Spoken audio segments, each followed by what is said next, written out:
Hey ladies and gentlemen, welcome back to a 6.87 patch lock analysis. And for the first time, I'll be doing the patch lock analysis a little bit differently.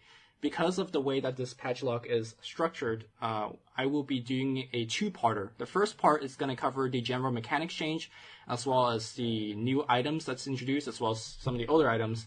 And then the second part, I will be doing the hero changes. So if you're looking into any particular one, like for example hero, then you want to wait for part 2. But for this particular part, I'm joined by Scantzor, all the way from South Africa. How are you doing today? I'm doing pretty well. This is my second patch analysis, but I'm actually it's really exciting time to talk about patch changes, and I'm very interested to hear what you have to say. So, yeah, thanks for having me on. All right, let's get on it. So the first thing, I guess, is more for pubs, but you could now ban in all picked. How many games of 6.87 have you played actually? Exactly one, which was pretty much just before this, and yeah, I saw a bunch of the new changes. The interesting thing for me in terms of bans is that not everyone used their option to ban, which I think is going to be very common to start with, because people don't realize that, like, hey, there's this thing you can ban, and you don't get that much time to do it, and maybe in the long run some people just won't use their ban anyway, but that's what I noticed in my game. There were like only 5 people offered bans. Oh, it's very common that like 2 to 3 people ban in my game, so it's like, yeah. But it's not just this too. I think a lot of the new items, one we'll get to it later, like that you should buy every time it's on off cooldown, people just forget, like I forget about too. Yeah. So I guess moving forward. The one thing about this change, which I think is relevant to not just pubs, is like in terms of development. Like if you look at how like a lot of top pub players have transferred into professional scene in the last year or two, it's often from like spamming just 1 or 2 heroes. And I think because of this change, it might be less possible to do that, because if you develop some kind of reputation as the guy who spams that hero, your opponent sees as you and they try and ban it. And so it might force the transfer of players from pub to pro to involve like slightly more versatility on the player side. I think the key word is to try to ban it, because you could select, I want to ban Spectre, let's say. The game randomly selects whether they ban Spectre out of the voted bans. So you might, you could vote Spectre, and the game says, nah, he'll still get to play Spectre, then you're screwed. But on balance, you'll get it only half the time then, right? If it's always banned against Sure. So yeah. you need to have a slightly bigger pool of heroes that you're willing to spam, I think, especially if you're gonna get famous as a small hero pool spammer. Right. Alright, so the other thing that I think got all the pros riled up on is the scan ability. So, for those of you guys that play League of Legends, which is like the 2 of you, there is something similar, I think, where you just like basically reveal vision in an area of the map. I don't know even why I brought up League of Legends, because it has nothing to do with this. But instead of that, you don't actually see an area. You just like literally do a scan, and basically it tells you whether there's heroes in that area or not. And you could use it once every 4.5 minutes. And it scans for 8 seconds. I'm very interested in seeing just visually how this looks. I don't know, have you seen it yet? I haven't actually seen it. So basically what happens is, on the minimap, there's a green circle that keeps pulsating, right? Around the area that you scan. And if there's enemies that walk in and out of it, or in it, it'll just be a red circle instead. Oh, okay, so change. I was hoping there'd be like a thumbs up or something. That would just be so or a funny. thumbs down. Yeah. So obviously, at least for my personal games, what I found very useful is like when you're doing a smoke gank and you're like going towards an area, you just scan ahead of you to be like, okay, there are people here. Or when you're inside a Roshan pit doing Roshan, I would generally scan like the paths towards Rosh, the ramp into Rosh, a little bit further away, and be like, okay, no one's coming, or someone's coming here, and it lasts for 8 seconds. So actually, that's quite a lot of information. But this is one of those things that people just forget about because it's so new. I mean, I think this is just something to make smoke dynamics more sophisticated. That's what they've added this for. I think there's an extent to which, at least in my opinion, in a lot of pro games, more than we'd like anyway, more pro games than we'd like have been decided by some kind of luck involving smoke, where we get to a deadlock state of the game and both teams are going for smoke plays, and the team that succeeds in their smoke play eventually, it's sometimes based a bit on luck. Like, okay, well, you happen to be coming around this corner this time, and they were around that corner that time. True. And you add scan, and it's kind of like there's more decision making from both teams. The team that's going for the smoke gang, the team that's trying to detect being smoke ganked onto So there's more like player control over the tactics involved in those kind of maneuvers. So I kind of like this addition. Yeah, I think it's gonna not affect pubs as much, at least not lower level pubs. The thing I'm actually very curious about is how, as viewers, are we gonna distinguish between a Radiant scan and a Dire scan, like when you're just watching a pro game? Because currently you're just like your scan, and obviously it's only for your team. Then you know whether it's working or not. But in an actual game, both teams, I imagine, could scan at the same time, and you don't know who scanned where. But I'm sure that's something that they could figure out. Yeah, if they're at the same time, it's going to be confusing. If it's not the same time, I suppose the casters would have to just look at the cooldown and be like, okay, right, that's a Dire scan. It's a very backward way of doing it. All right, let's move on to some hero stats. A lot of HP changes. Okay, I'm happiest with the change with the strength per HP is now 20 instead of 19, because 19 is a little bit difficult to do multiplication math, but, now each strength gives 20 HP. That's nice.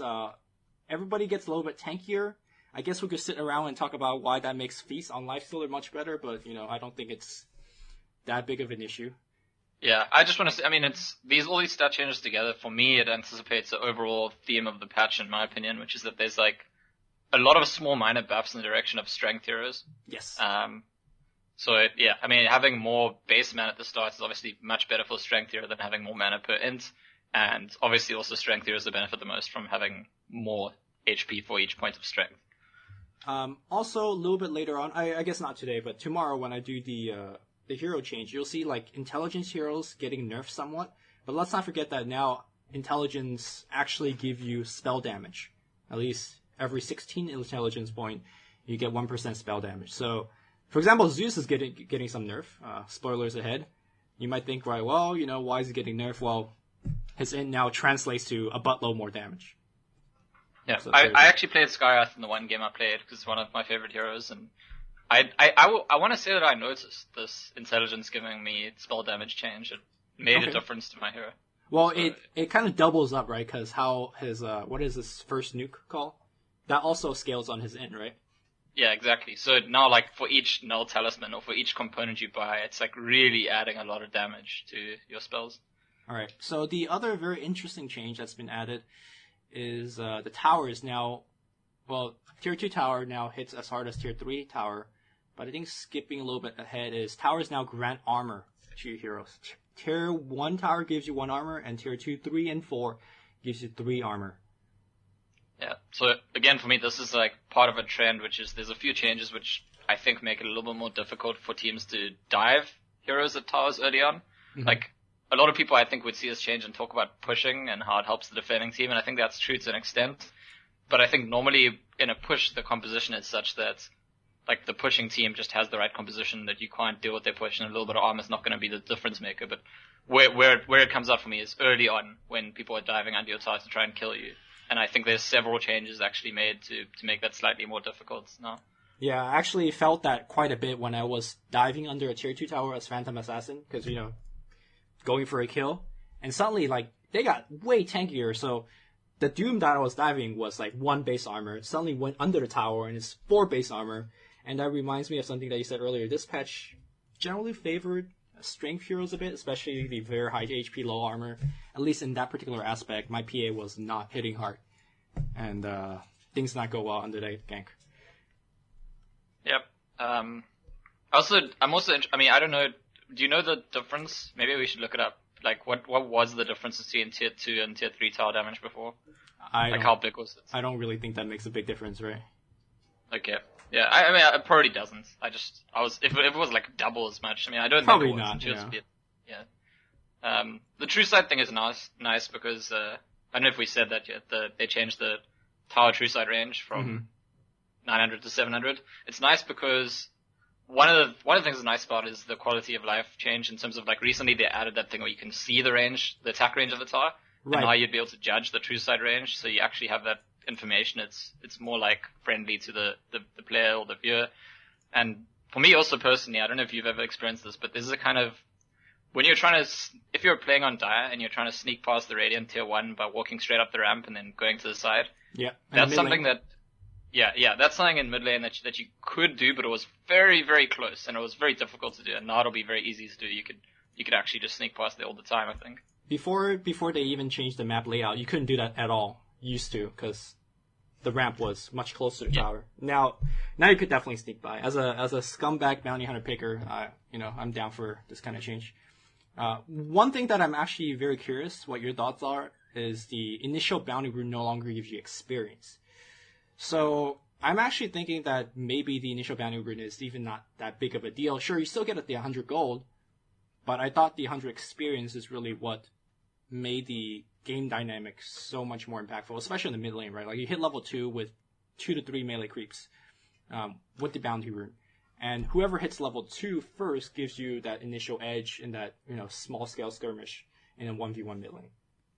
Yeah, I agree. The experience was a much bigger deal. And what's interesting about this is that there's a change we'll get to much later in the wards, but when you kill wards, they also give you less experience and more gold now. It's not 0 experience, but it's 25 experience and 100 gold. It used to be 50 gold and 100 experience.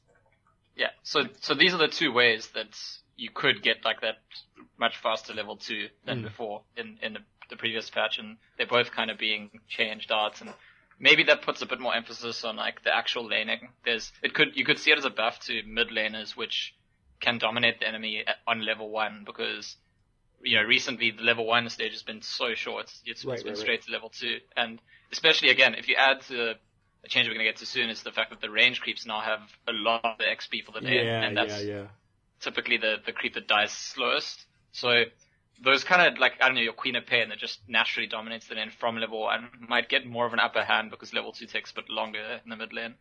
Now, when I said that I don't think gold is as important as experience, at least for the initial bounty rune, that was working with the 6.86 mind frame.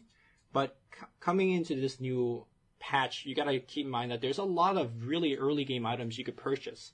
So getting that extra 100 gold might actually matter, right? Like the new items that we're going to talk about in a bit. Like there's a raindrop item, there's this Blightstone item. These are at the ballpark of 200 to 300, and getting that initial 100 gold again will affect the mid lane. I'm not sure exactly how many mid heroes would buy it. I guess we'll dive into that in deeper details when we get to those items, but it's definitely a very interesting change in my opinion. Yeah, absolutely. And I'm actually interested to see if, when they first added those level 1 bounty runes, there was some discussion about like, will people block lanes or will they go for the rune? And it ended up like every game both mids want to get a rune. Right. And now maybe it might go back to, you don't commit as much to securing runes. No, I don't think so. If anybody's blocking, still your support's blocking, and you still get the rune. Yeah, but what if you want to block all 3 lanes? That's my question. That's true. Really. I think there's also maybe a more interesting debate in terms of who you give the runes to. Maybe giving it to your carry for Midas Rush might be a little bit more, it makes more sense than your mid. Yep. Although the bottle rush is also quite important, but I guess that's, for a future discussion. So the big change that you already mentioned is range creep experience increased from 41 to 90, and melee creeps experience reduced from 62 to 45. And of course, it totals out to the same EXP per wave. Can I just say that Lich is now the most broken support hero in the game? Because you literally just sacrifice nothing but the range creep. And as a scumbag player, I've actually played 4 Lich games in my solo queue MMR. And once Did you win them all? Yes, I did win them all. And it was quite easy. Once I went mid to support my Alchemist against the Shadow Fiend, I was level 6 and the Shadow Fiend was 5 in a dueling situation. So when he walked up to C-raise me and I gave him the good old Chain Frost, I would imagine that he was very, very surprised. So let's not talk about Lich for a bit, and we all know why Lich is good at sacrificing and sapping the range creep. You were mentioning that this affects the mid lane matchup a little bit more, or? Yeah, it affects the matchup in the sense that the range creep often takes longer to die, and so it's going to take longer for people to get level 2. So if you need some of the heroes that want to be level 2 as opposed to just fighting out and dominating the lane from level 1 might lose out a bit there. It also, what for me this affects is the off lane, because offlaners struggle sometimes to get XP from range creeps because they're much further away. You can kind of creep into XP range for the melee creeps, but not the ranged ones, and that's actually going to make the life of the offlaner a lot more difficult. At the same time, they didn't really know Fire and Talon, so offlaners can still do that. And the other thing for me is creep equilibrium on side lanes, and this is really very theory crafty, but I'm not sure. I have this feeling, typically what people do in side lanes, whether you're playing the off lane or the safe lane, is you try and you try and keep the enemy range creep alive as long as possible, because then they can stack up range creeps and push the wave to your tower. Yes. But if you're going to do that now, you're going to actually take longer to level up, and the enemy player might get a level advantage over you, especially if we see like a sort of a 2v2 lane situation. Like losing the creep equilibrium is going to come with gaining a level advantage in some cases. I think that might not be as big an effect because in the solo off-lane situation, you're always going to be a level disadvantage, right? Until the creeper gets into your tower. Maybe in a 2v2, like you mentioned, maybe that matters. Although in a 2v2, you probably could fight on a more even ground, so the creep equilibrium might not be as big of a deal. But yeah, I think it is going to be an interesting thing to check out moving forward. But I agree with you, by the way. This is like, the first thing I thought when I saw this change was like Lich OP. Like, it's definitely a big buff to Lich. Yeah, Lich is legit. And that is the hero that I look towards to ban if I'm not thinking of picking Lich in my one ban phase. But in any case, any evasion now uses PRD, Centaur Courser. There's a new Centaur in the Centaur camp. I don't think any of these are particularly important. Let's actually talk about Roshan, and particularly level 1 Roshan. Yeah, I mean, they've made it a little bit more difficult, right? I mean, not that much more difficult, have they? Oh, well, no, mostly... I guess you could say it's easier the in terms rewards. of spells. The rewards of level 1 Rosh. You don't even get level 2 after doing a successful level 1 Rosh anymore. And to me, right. because each hero takes 200 experience to hit level 2, and now it only gives you 750 divided by 5. So that's, 150? It's not 1,000, right? So you're not hitting level 2, which takes a lot of the reward out of the level 1 Rosh, in my opinion. Sure, you get still, like, the gold bounty and everything, and the Aegis, obviously, that's nice, but one of the remaining of the old Dota 1 days was like, once in a blue moon, you get a level 1 Rosh, and it's really hype, and the team that gets to sneak away with a huge advantage. I don't think we're going to see level 1 Rosh anymore, actually. That's a very, very sad thing. With this I mean, change. it's certainly less rewarding, and it's the overall, like, theme of these Rosh changes to me suggests that what IceFrog and Co are saying is, like, they don't want Rosh to be as much of a determining factor in, like, who's ahead in the game at most of the early game, not just the level 1. And we have seen the rise of that in professional Dota in the last few years. Right. Players like Eternal Envy who are just brilliant at knowing exactly the time when you can abusively get an early rush kill. And, I mean, those things will still probably happen, but it's like less of a big deal. It's going to be slightly harder to kill him, you're going to get slightly more value out of doing it, and so it's less like game defining than it was to some extent. Although the change that kind of stand out to me, which I find interesting, is the first, Rosh's magic resistance is less. I'm like, that doesn't really fit in the theme I was discussing before. Like, is that just to, again, maybe this is to encourage people not to draft around the Rosh, in the sense of, like, often people, especially when they die side, they want to have at least one armor reduction hero so that they can rush when they get the opportunity. And this is kind of saying, well, heroes that spam spell damage will be pretty good at killing Rosh as well. So maybe you don't have to focus as much. You want to know my wild guessing theory on this one? Yeah, sure. It makes stealing Roshan easier for the enemy team using spells. Oh, that's actually Rocket cool. Flare steal? Huh? Yeah, that's Maybe? That's actually a really nice point. I didn't think of that before. No, I think that's a wild... I don't know if that's an intended change. Or yeah, I mean, I don't know. Intended. I don't know, but it was like... That's like at least what I first thought of when I was like, oh, you could steal things a little bit easier now with rocket flares or what have you. So there's that.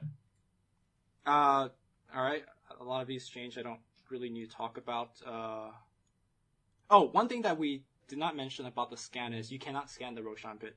Or you could scan the Roshan pit, but it won't tell you any information. Yeah, so that's pretty important, I think. Otherwise, if you could, people would probably, like, use almost all of their scans just on that, I think. So. Alright, so there is a big change on the captain's mode, and what I got out of this is you don't have first pick and last pick of the draft, correct? Yeah. And that, to me, that was the huge advantage, right? You have the first say, and you have the final say. I think a lot of teams do favor first pick, although it has been changing.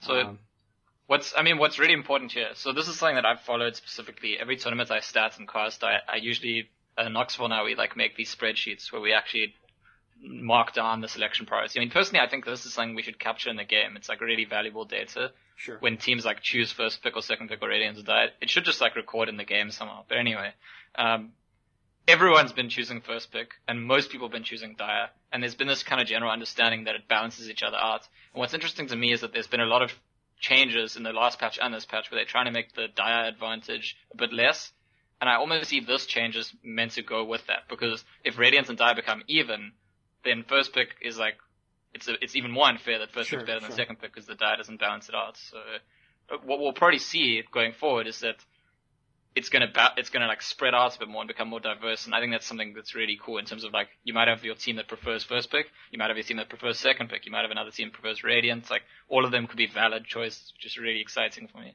I think what we've seen in the last 2 years in the pro Dota scene is that teams that could play their own style well are the teams that are doing well, and I think these kind of changes really allow them to have the freedom to do, like, you're not pinned down to, okay, we have to pick first pick because that's the good thing to do, or we have to default to Dire because they have first pick because that's the okay thing to do. Yeah, like, exactly. Yeah. Now you can do more. To make it a bit less abstract, you can easily, like, first pick, what the advantage it gives you here is you have the first pick of the draft, and so to some extent all of the enemy's picks are going to follow yours, right? They have to react to you.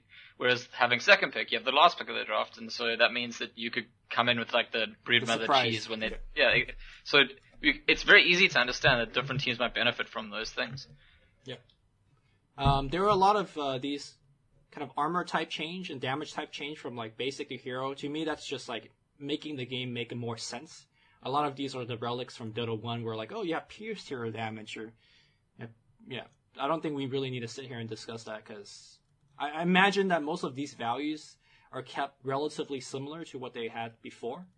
Like you won't see a Dark Troll Summoner coming up to your level 1 and just, chunking your HP.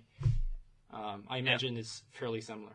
I think these changes are mostly in line with, they've made a lot of changes like this in the previous patches. It's just like, it's kind of antiquated to have so many categories of damage and armor type make it easier to understand, rather.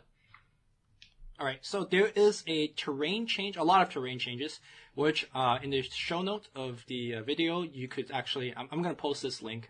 Scantzor, I'm showing pictures essentially of all the changes. Credit to some guy from Reddit.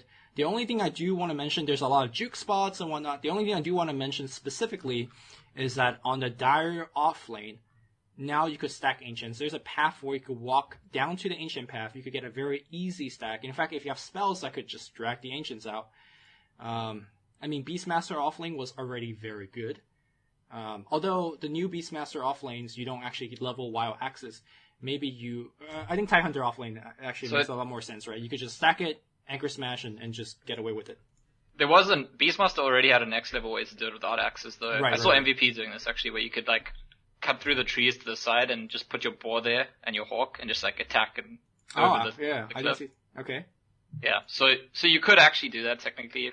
But you're right, it makes it easier just all over for all heroes, even if your offlaner can't farm Ancients, just to stack it for your Sven or your TA or whatever. Sure. And the other thing about that, though, is it goes both ways, because I think that path makes it much more appealing for Radiant supports to smoke around and gank there. It does make sense in the sense that, like, you could stack easier, but they could also gank you easier. What do you think about how Radiant doesn't really have the same pull opportunity? Because the pull path for the Radiant side is much further away.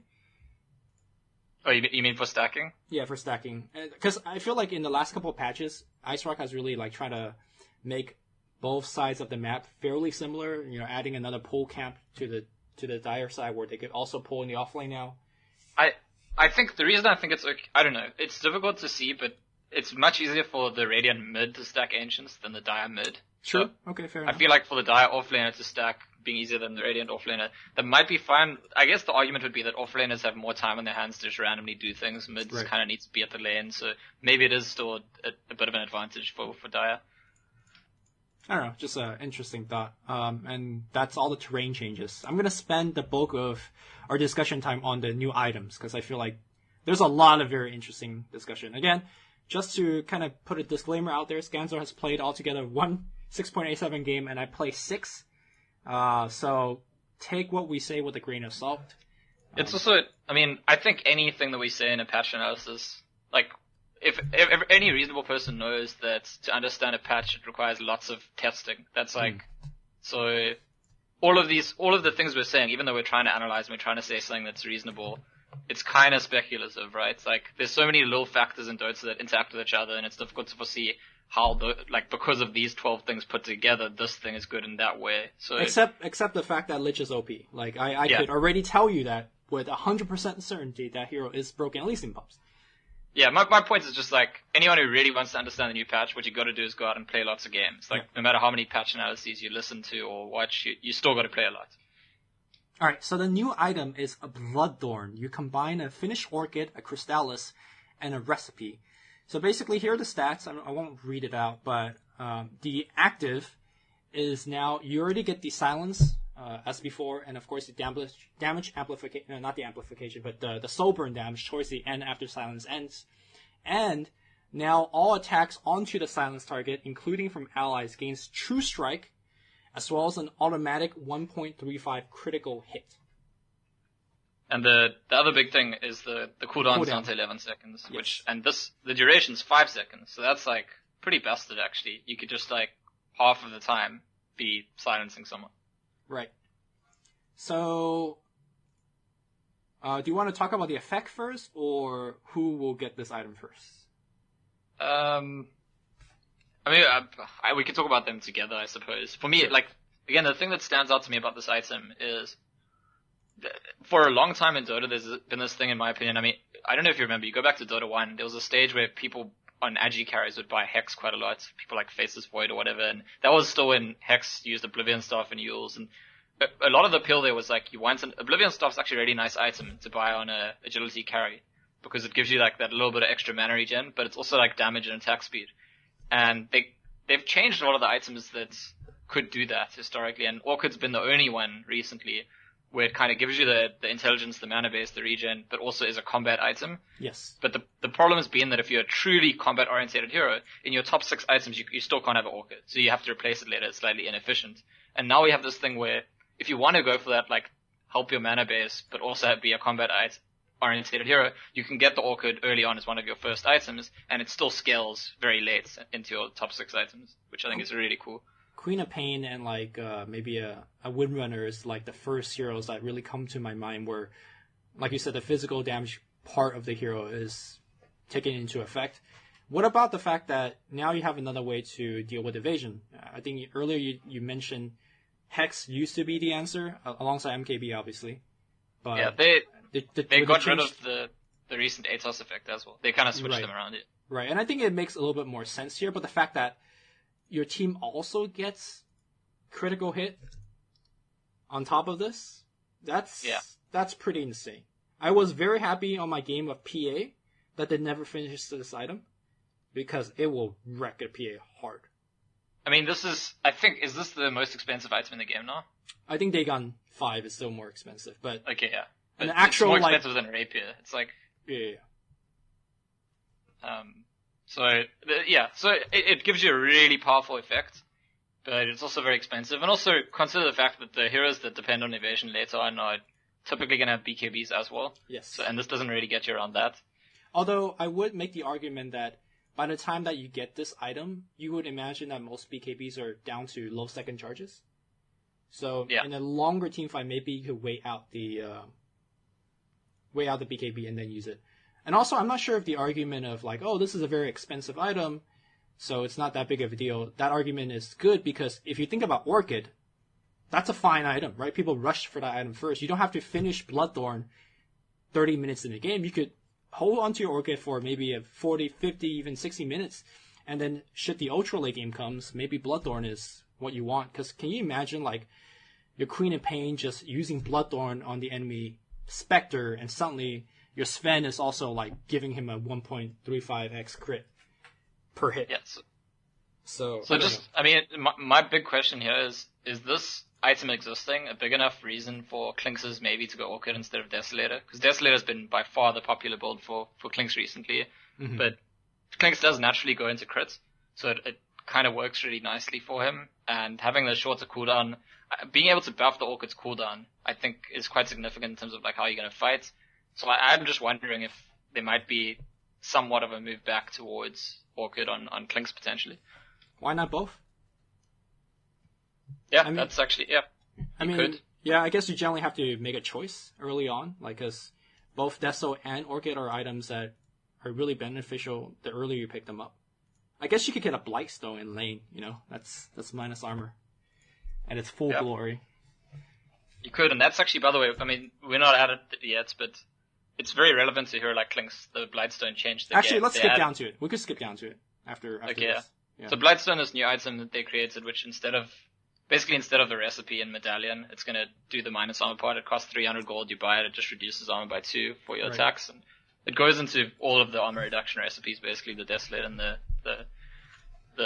Medallion. And the thing that I really like about this item is you buy it in the side shop. So the entire Medallion can be bought in the side shop now. Cool. Which is what I was trying to get at. It's like, that's something that's really nice for Clinkz, because Clinkz is a hero, typically we see Clinkz start with very often they start with a Soul Ring recipe going to lane. Then you finish the whole Soul Ring at the side shop. Now you can buy the whole Medallion and your treads at the side shop. So all of the early game for Clinkz, you don't need the courier. You can say to your team, like, forget about me. I'm just self-sufficient. I dominate my lane, buy all my items here, and then go off somewhere. So a little bit of Blightstone mechanic. As with Desolator, your damage, your physical hit, will apply the minus armor first. So when you actually hit them, you do more damage. Also, I tested this with Phantom Assassin. Your Stifling Dagger will also apply the minus armor first, and then your physical hits applies. Oh, by the way, Phantom Assassin Stifling Dagger has changed to physical damage spell. We'll get to that tomorrow, but it's actually a fairly decent item on PA. Now, I have 2 specific questions for you, or at least to get your opinion, in terms of when you buy Blightstone. Sure. Do you buy it in the scenario where, in a 1v1 lane, just think of maybe like, I don't know, Faireon versus Beastmaster, right? Like, it's a Trilane versus Trilane somewhere else on the map. You have a 1v1. Normally, you see a lot of heroes default into an Orb of Venom, because it's a very strong 1v1 item, especially for the melee heroes. Would you see like a Faireon picking up Blightstone and just, wreck the Beastmaster in this case? So I think it's, again, this is something that has to be tested to see the actual like net effect of this versus the orb. But I want to say like the orb intuitively, nothing, right? Yeah, it's orb is not that good on ranged heroes, but it has some effect, right? It's like, it's not worth the 225 is what I'm saying. Okay, so it's less cost effective. So you're saying this is like a more cost effective thing for the ranged hero? If you want, yeah. My intuition is that reducing armor is less likely to set up an actual kill, but it's better harass, whereas the orb's effect, in terms of slowing someone, might actually set up a kill, but it's not as effective as like the value you get in the general harass. I mean, in a true 1v1 scenario, you rarely get a kill unless the other player makes a mistake, but it's the first person that sends the other person back to base. Essentially, you could call yourself the victor of the 1v1, right? Which Blightstone, I think, helps in that regard. So, are you not sold on that idea, or do you think that's something we might see in a 1v1 situation? The reason I want to see this stuff tested is because there's like, it seems to me like it's actually quite important for core heroes that their like item progression be on a sort of set time. Right. So whenever you add a new item to your progression, you have to like throw something else out usually. And even items that are cheap like this, 300 gold, it's just like, is that like a magic stick you're not getting, or is that like, instead of going for drum now you only go for Aquila, or I don't know, something like that. I just think we need to see the developments of how it works, what kind of impact it has overall, if it throws off the timings on certain item progressions or not. But that part I don't disagree with you, because like finishing a Midas by a certain time or your Battle Fear, like I agree with all of that. But one like a different kind of theory craft I think a lot of the Asian Chinese players have in the mindset is it's okay to slow down your item progression if it means also you drastically delay the enemy side's item progression. So, for example, you see a lot of... Burning is a prime example of this. He would, like, waveform forward as Morphling and not go for the last hit on a couple of creeps and just, like, punch the offlane and just zone the offlane out, like, completely. So, like, I don't know if this helps in that particular playstyle, but, again, it's something that we'll wait and see for the future. Yeah, no, that's a good point. The other thing we didn't say, I don't know if you were going to bring this up, is that supports could buy this item early to Zoid. You could zone. Although, it's a very expensive item for support. And I think support it's similar to Orb Venom, right? And supports sometimes buy that. I'm not as sold on this one. Alright, so that was the first scenario for the 1v1 situation. My second scenario, which probably is less likely, is let's say you are in a 3v1 situation, you're zoning the hell out of a Darkseer, a Tidehunter, a Prophet, and he's off like the jungling, you know? Do you buy Blightstone just to take down the T1 tower? Because the -2 armor does apply to the towers. Oh, really? Yes, it does.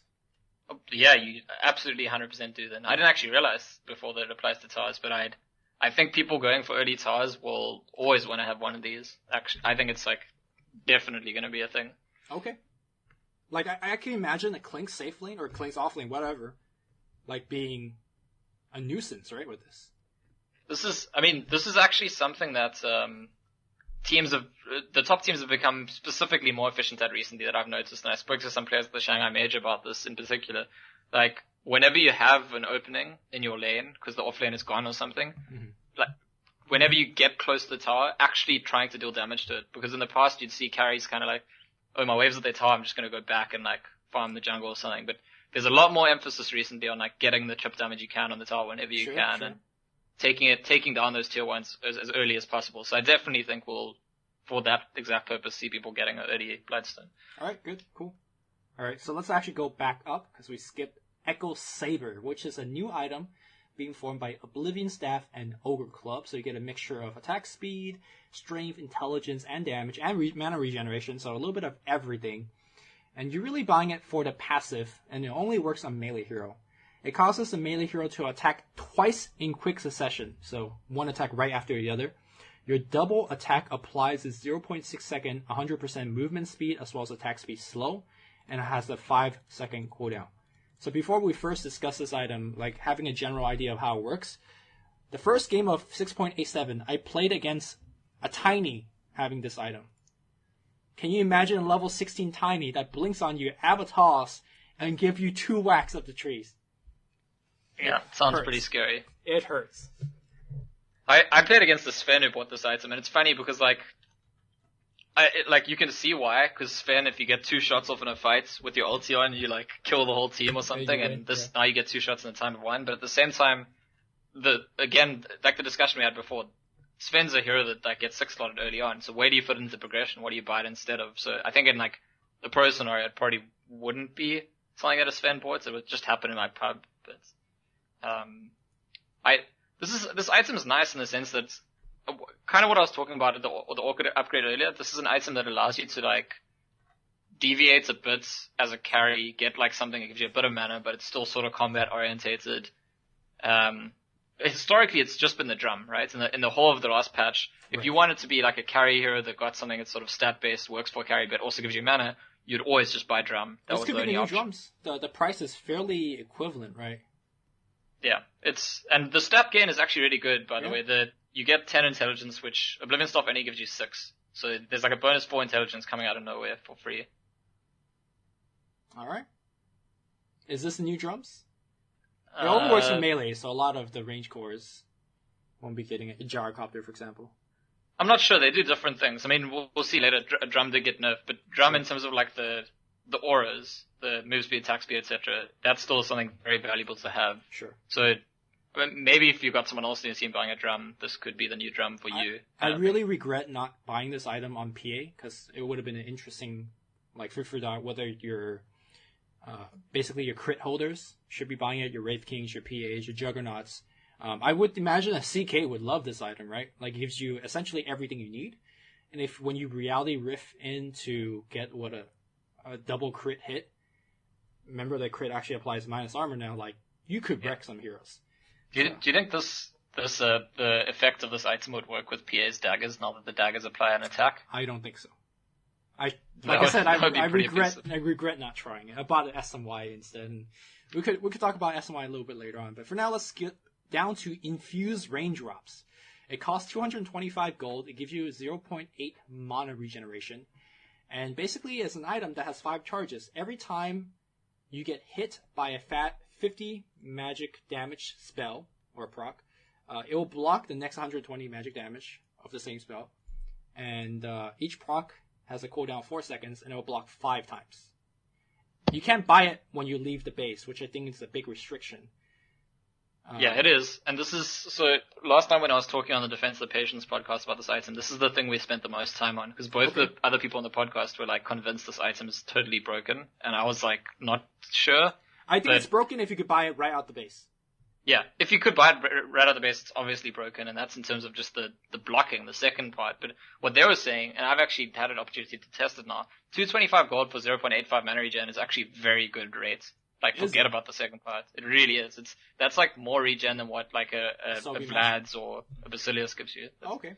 Well, no. Vlad's and Basilius are static regen. Like, for most heroes, how does it rate with Sobi Mask? Because Sobi Mask Yeah, that's difficult to compare, obviously, because the one's percentage and the other's straight.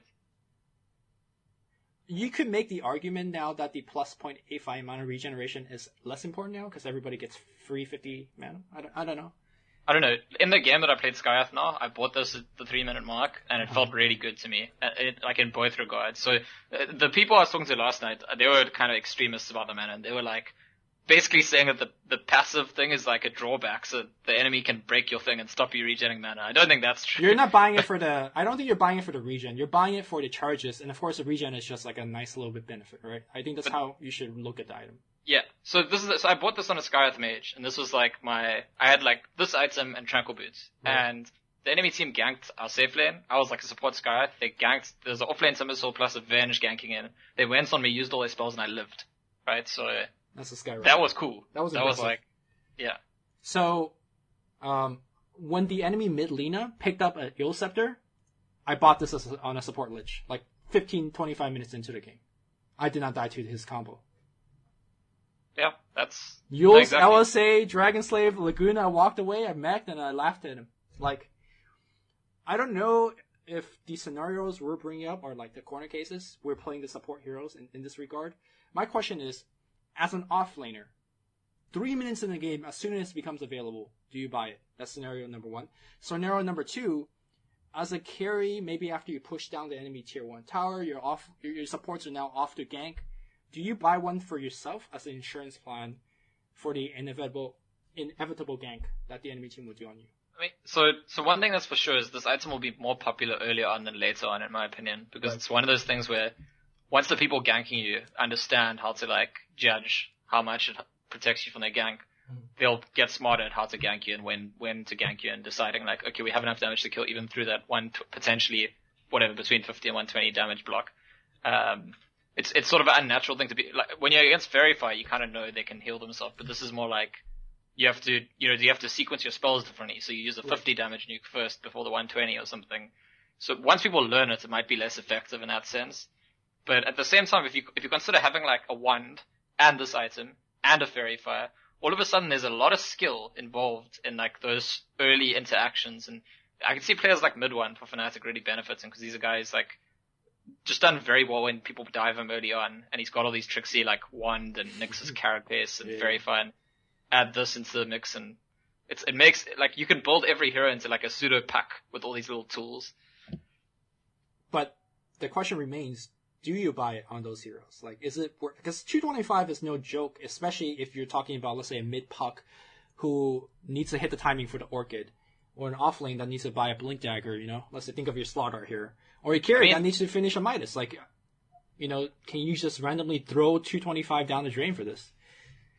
I mean, look, again, the mana regen I think is actually quite good. So I can imagine a hero that might go for a Ring of Aquila rather than just getting like a Bracer in this, or a Null and does something like that. So, I mean, I guess a Puck was one of the few heroes that hadn't yet moved into the Aquila craze before this patch, but soon. Yeah, I don't know. Like, I'm torn between these two ways of thinking about the item, because having played it, I felt like I got big value out of both parts. I felt like the mana regen was like justified itself, and so did the passive. So it's as you said at the beginning, the only awkward thing about this item is you can't start with it. And if you could start with it, it would obviously be ridiculously good. So it's just about like, once the 3-minute mark comes, is there like a natural way for you to send out infused raindrops to heroes? Like, are you gonna like, if you're the mid hero, are you gonna send it before your bottle? Or your bottle's already come out, are you gonna send it before your boots? I mean, it times very nicely with a courier upgrade, right? You could burst that thing and have it out to you as soon as possible. But there's a lot of potential. I think there's a lot of potential. One thing is for sure, I see this item doing very well for Pudge. You want the mono regeneration when it's not broken, and when you're going in for that kill, right? A lot of times it comes down to red HP for both sides, so blocking a lot of magic damage will help in that regard. But I think that's all we got. I think the safest thing to say is we got to really test it, right? But I actually think that this item is very good. Very, very good. Right. If you identify the correct situation. The other item that I think is completely broken is called Windlace. It's plus 20 movement speed. It costs 225 gold. And basically, it's an item that you use into drums and yules. Let me tell you a little bit of secret. I bought this item 5 times out of my 6 games in 6.87. I've never once upgraded into drums or yules because I think this item is good enough to buy it on its own, especially as a support. Yeah, I agree. Very early, even right at the beginning. Oh, I bought it before boots, dude. I got 225. Courier's not ready to upgrade yet. I'm gonna walk to the side shop, buy it. Windlace. So around the mid game where you have Tranquil boots and Windlace, you're moving at 420. You're fast. And normally you're like, okay, you don't really need to be that fast. But I felt like, every point of movement speed does matter. There's a lot of times where people come to try to gank me and I just outrun them with Windlace and my upgraded boots. And there's sometimes, by the way, for example, Enchantresses like to start with boots. You can actually afford to start with boots and Windlace. If you're Enchantress, then you have 400 move speed at the beginning of the game. Yeah. It's you've seen those games where the Enchantress at level 1 is just running after your support and right-clicking them over and over and over, and you're running halfway around the map, and this just makes it that much more damaging. I also noticed it was really valuable in Skyath. Again, it's a naturally very fast hero, so just with the Skyath base move speed plus the Windlace, it was as if I was a regular hero with boots from the beginning of the game. The thing I like most about this item is that it's there's that dilemma for support players sometimes where one of your supports really wants to start with boots, but the other one doesn't want to have to buy all the wards and the career. Oh yeah, this is a perfect solution for that. Exactly. It's you can always do the support responsibilities, but still have that little bit of early move speed if that's what you want. That 20 doesn't look like that much, but it takes your Crystal Maiden from 285 to 305, which is, very respectable. I think a lot of support heroes where you see Rubik, your line, you're actually run into initiate hero. I think that it will be a very popular purchase on those kind of heroes. Have you checked about the stacking? Because I wasn't sure when they say multiple instances don't stack. Will the move speed from drum and yule stack with each other still? Yes, I imagine. Multiple Windlaces don't stack. But then would one drum move speed stack with a normal Windlace move speed? So the drums don't actually give you plus movement speed raw, right? They just give you a percentage increase in movement speed. So I think Windlace just sort of disappear into drum. But then that's okay. But my point then is, whenever someone finishes, say you start with a Windlace, you build it into drum or yules. Surely the players immediately after you finish the item to add another Windlace, because you're just going so fast. I see what you're saying. That I haven't tested. I think that would be a thing that we should test. Because that just seems bonkers actually if it works. Pay an extra 225 gold on top of a drum or yules, and it gives you an extra 20 move speed. I would say that if it did stack, it should not stack, and it would get patched out. That's basically saying, hey, I bought a Vlad's, let me buy a Bring a Basilisk, and I get essentially the same aura stacking the armor. Exactly. Yeah, but it's not. It doesn't seem clear on the notes here if that's going to work or not. Right. Okay, so the other item that I think there is going to be a debate is Tome of Knowledge. It costs 150 gold. You could buy it every 10-minute mark. Increment stock at every 10 minutes. And when you use it, it gives you 425 experience. Okay, which side of the debate are you on? Are you on the core side where your cores need to get further ahead, or are you on the support side where your supports need to catch back up? We're both biased because you and I are both support players, but yes. I don't think there's any argument for cores using this. I think it's if your core uses this item, they're game ruining. That's my I think this item is basically only relevant to the game the first and maybe the second time you use it at 10 minutes and 20 minutes. And the first time it's got to move a hero that's not level 6 to level 6, and that's always going to be a support. Yes. That's the whole point of it. When I saw this item, my bounty hunter brain turned on. I was like, oh, this is a godsend. Because you spend the first 10 minutes running around, essentially trying to have the biggest game impact, but you sacrifice your experience for that, right? This takes you to 6. You're joyous. But I do disagree with the fact that it's not important like 25, even 35 minutes in, because supports oftentimes don't hit 16 by that time. So you could still buy that and Yeah, get to but level it's. 16. I mean, you're right, but I just think it's like once you're at that stage, it takes so much XP to get the next level that like Sure, this sure. is not going to be like I agree with that huge point. difference. I agree with that point. So the first one will definitely get. I mean, I think this first one will consistently get one of your supports to level 6, which is really big. And I think the second one might be in a position to get you to level 11 on a support. I'm not sure. Beyond that, what's really interesting is like this concept has been discussed for a while in Dota circles, because in Warcraft 3 terms was such a like you could do for stats, for levels, or etc. And it was a concept for like how to scale into the late game where people were talking about, and they finally added this concept to the game. But in my opinion, it has nothing to do with late game. It's like only for the early game, or mostly for the early game. It really warps any knowledge I currently have about timing, because I like especially when I cast game, I have a feel like, oh, Bounty Hunter is going to hit level 6 around 12 to 14 minutes. Like, an item like this really could warp it in the sense that the team could now choose who they want to put it on. Like, for example, I would see an Invoker buying this even throughout the late game, right? Because you just want to get to your Deafening Blast ASAP. Yeah, I mean, like, someone should buy it every time it spawns, probably. Or, I mean, you get better value if you use it earlier on, right? Yeah. In terms of, well, yeah. But I still, like, people hate on. It's just not it's gonna have, like, diminishing marginal returns, basically. Okay, you're sounding a little bit robotic now. If it persists, I'm gonna have to recall you. But let me read through this item for now. It's Hurricane Pike, which combines from Force Staff and Dragonlance and a recipe. I'm lobbying very hard to rename this item to Dragon Force, because it just makes more sense. Basically, what it does is, it's a Force Staff, so when you use it on yourself or on your ally, you could push them away. But when you use it on your enemy, both of you guys push each other back from each other, like away from each other. But it magically increases your attack's range so that you could still hit them after you push away from them. Alright, hey guys, welcome back. We had to change over to TeamSpeak, so I think the voice that you might hear is going to be a little bit different, at least from Scantzor's side. But you were talking about Dragon Force, or Hurricane Spike, or Hurricane Pike. Yeah, well, I agree with your suggestion for the name, but so again, where it starts is I like the fact that the cooldown's reduced, because this works essentially as a 4-star if you use it on allies, as it would before. And it will just be short to cooldown 14 seconds instead of 20, which I think is quite significant. It's like if you're a hero that normally goes 4-star, if you happen to get extra gold, might be something you'd consider. It also gives you that ability to push someone away, as opposed to just with 4-star you can only push people the direction they're facing. Right. So there's not like extra kind of utility in terms of what you can do. Obviously, as a support, you won't benefit that much from having the max rate, the like infinite range attacks, because your attacks won't deal as much damage. And Enchantress would.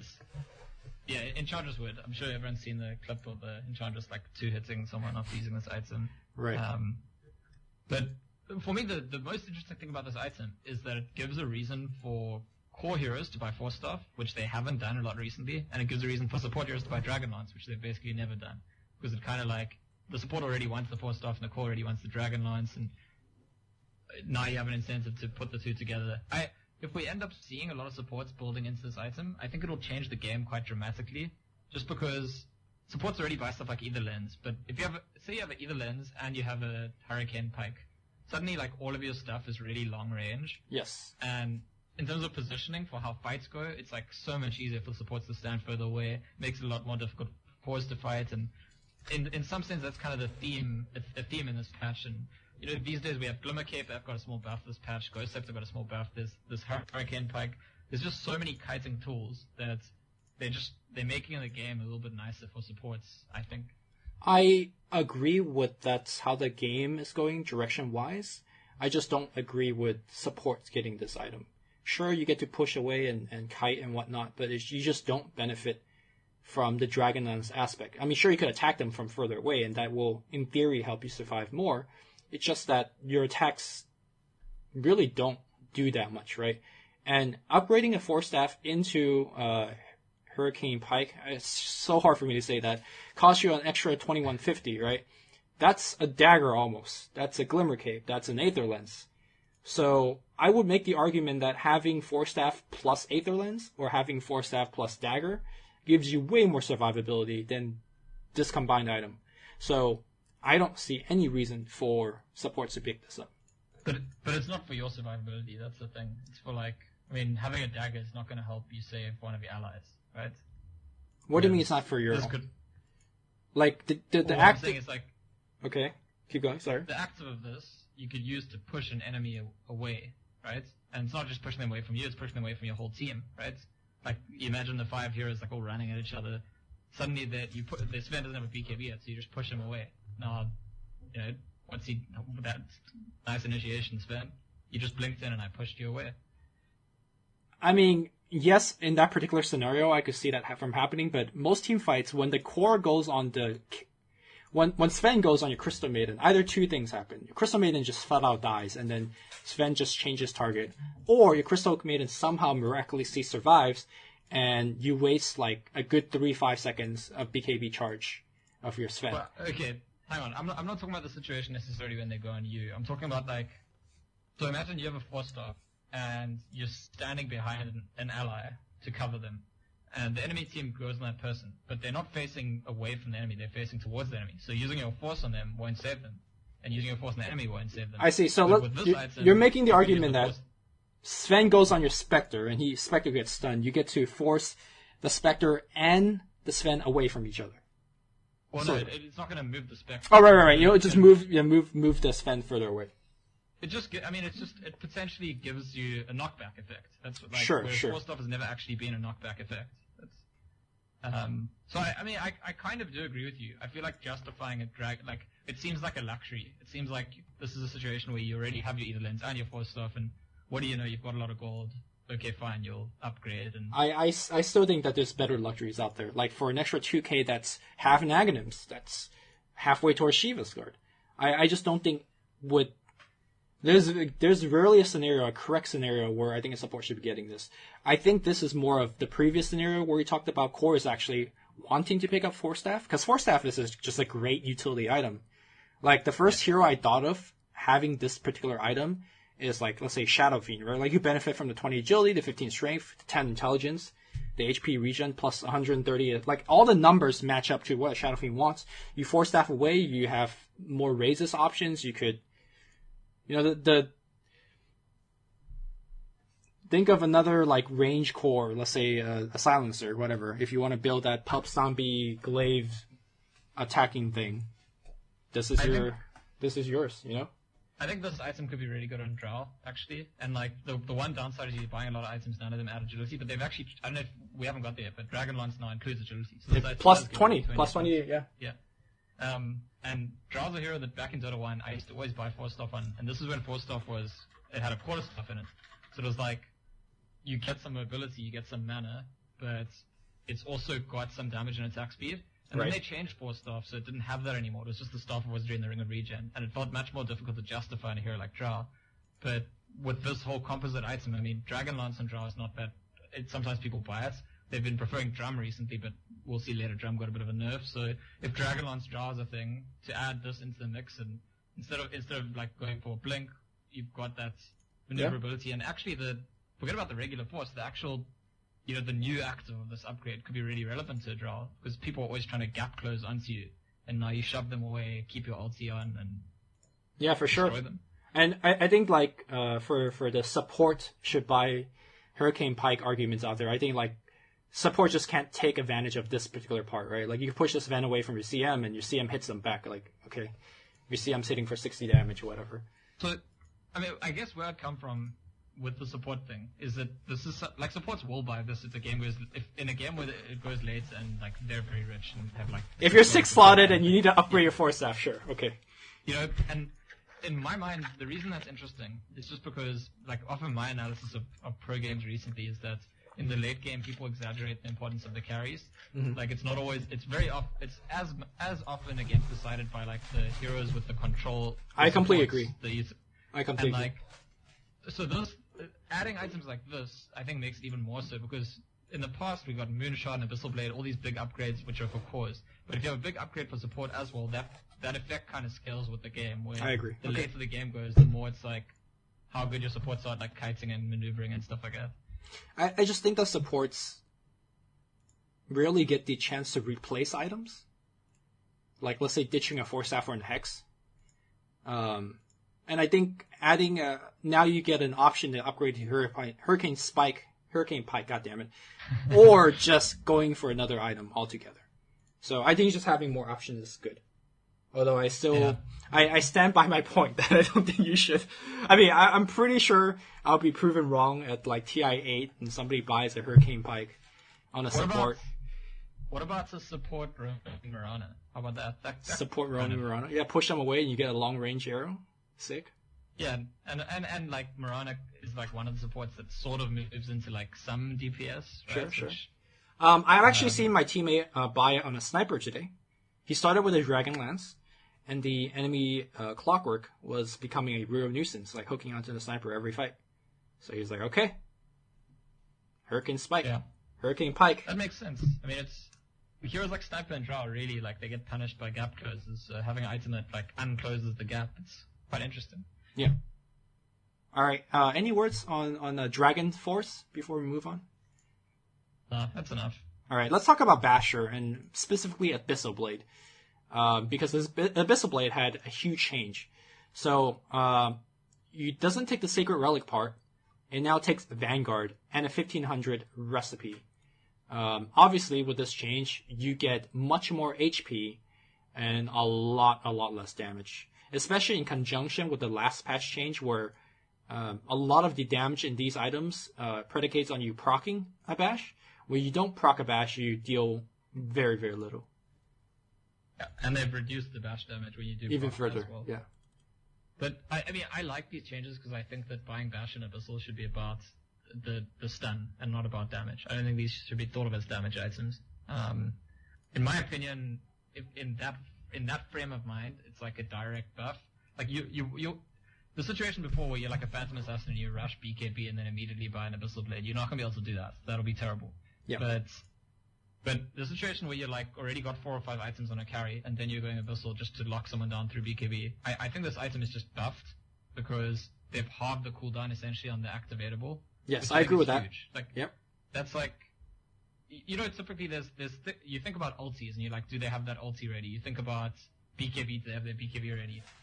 Recently, I don't think people think about Hex that way because Hex has been cooldown reduced so many times and it's like only 25 seconds down. I think Abyssal will be there too, where like, you'll never really know, even if they use Abyssal last fight, do they have it soon or is it still quite a while? It's hard to judge when it's that short, and I think that's a pretty big deal. And if I'm right, in my opinion, the biggest effect this has on the meta game is if people agree that this item's really good, we're going to see people buying Vanguards earlier on because it just doesn't make sense to me that you'd like add that Vanguard in right at the end. Like if you're planning an item that includes a Vanguard, you buy the Vanguard before the Basher, in my opinion. Yeah. So. And that changes everything, right? That like if heroes start buying Vanguards early on, that changes so much more about the game and how it's played and how you gank people and when you apply pressure, what the timings are. Yeah, man. So, Vanguard infused range drops. How do you gank that? Yeah, it's really quite fascinating. And yeah. There's a similar effect when we get to it later with the new Silver Edge, I think. Okay. Where, like teams might buy Shadow Blades a lot more early on, same as Vanguards, just because like the build-up's really nice. Okay, so I do have to disagree with you on one major point is you can't really clearly say that this is a better Abyssal Blade. I do agree with you the Overwhelm cooldown being cut in half, that's just straight up better. There's no argument about it. But I agree with that this is a better item in terms that it promotes more interesting decision making in the late game scenario where, okay, they have BKBs, we really need lockdown. Abyssal Blade is not a damage item. Like when you're behind one item compared to the enemy carry, you're put into a difficult situation or like, oh, I need more damage or I need more survivability. Like I need to choose one, and very few items give me both, right? I think Abyssal Blade now adds something to like the decision making, right? Like, okay, I need some lockdown, but this item doesn't give me damage. So you're choosing between lockdown and damage. And I think that's a very interesting decision that players are going to have to make. I just don't think this is a good item compared to the old Abyssal. I don't know. See, my feeling is I definitely agree in terms of like heroes that would build Abyssal earlier, maybe a Slark or a PA, like in their 3rd or 4th slot. In my opinion, if you're anti-mage, it's maxed out and your final item is Abyssal Blade. I don't think we're gonna see games where the AM goes and the guy abyssals him and doesn't finish the kill, and what the casters are saying is he's really missing that relic damage right there. Like I just feel like at the point where you buy the abyssal and that kind of hero in that kind of situation, or you've already got mountains of damage and you just need to be able to hold them down. So I think the damage thing is a trade-off in other situations, but in the situation where you're like the super farm hero and all you need to do is lock them down, I don't see that it actually matters that much. I think it's very easy to say in a vacuum it doesn't matter that much because you're already hitting very hard. But just compare that two juggernauts going up against each other. One is suddenly lacking 60 damage. I think in that scenario you notice that you don't hit as hard or lifesteal as hard. And I think like having played with this item particular today, I was like, oh, Abyssal Blade, that's a standard item transition for Phantom Assassin. Like I wasn't hitting hard at all. But did you buy it? Third, fourth, fifth? No, I was so far ahead in that stage of the game because we were winning, so I just bought the holding outright by itself. Like I didn't even I had no Basher, I had no Vanguard. I just had 8k going and I just bought it, right? Like as like a last item that you buy before you go throwing them. But like I blinked in. Which other items did you have? I had Battle Fury, SMY, and a Divine Rapier. And I was like, all right, give me this. I mean, so like, and I was hitting. That was the game where I had to go against the Saber Echo Tiny, and a Clinks that was hitting me with Deso and stuff like that. Like, I just felt no effect from my Abyssal Blade, at least damage wise. Like, obviously I was hitting very hard with Divine, and I was very far ahead. But imagine a similar, like a closer scenario where if I'm gonna spend 6k on an item, and it doesn't give me damage, like that's a huge drawback. Like. Yeah, look at this. You're spending 6k on an item that gives you 10 damage. Like, think of that late game, implications and stuff. In many ways, I think we're agreeing. Like, we're both agreeing that in a situation where spending 6k on an item that doesn't give you damage, in those situations where that's bad, then obviously this item is a lot worse. I think there's a lot of situations where when you buy Abyssal Blade, you don't need it to give you more damage. You're fine with the fact that it doesn't give you more damage. And I like that they've kind of polarized it in a way that you shouldn't be buying this item for damage. You should buy it for the activatable. Sure. Alternatively, a hero who naturally likes to have an early Vanguard, and then, since you have a Vanguard, it's actually not that expensive of an addition to suddenly have this really nice disable. So you're saying is we're buying the active or we're buying for the nice build up? Yeah. Okay, fair enough. The last thing I want to get your opinion on is how do you think this compares to Hex?